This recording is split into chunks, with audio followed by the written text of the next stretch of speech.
Hi, this is Aki with another quick video on solving some of your design problems that I came across myself.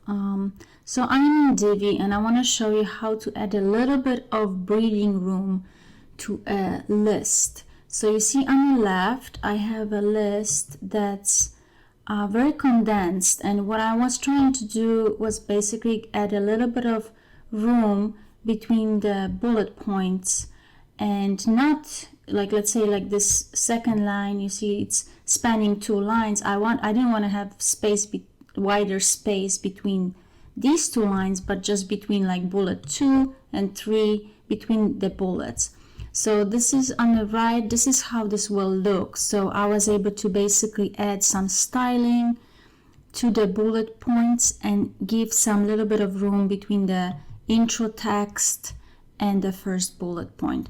So the way to do it is if you go to Enable Visual Builder, and then if you go to your module and module settings, and then when you go to your text, you're going to create a class for our modified CSS. So right now I'm in the visual side of the design, so if I click on text, I can see the code, and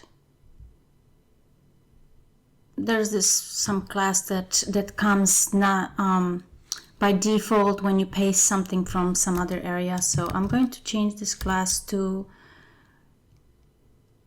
I called it medium design,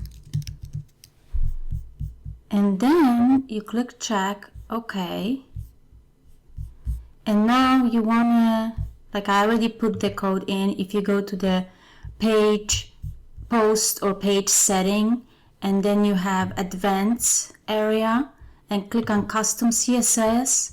This is the CSS that I've added, and let me just kind of widen the screen for you so you can see better how this looks. I'm clicking basically to resize it so you can see it better, how the code looks, how the design changes. So basically what I'm changing is for the list, I'm adding some bottom padding. So you see like under each of the items there's more space, as well as I added some space between the first bullet and the text, the intro text of the bullet. And obviously you can add as much of additional design and custom setting as you like, but that's what I like. I just like that little bit of the breathing room versus this tight looking list. So hopefully this helped. Thanks so much for watching.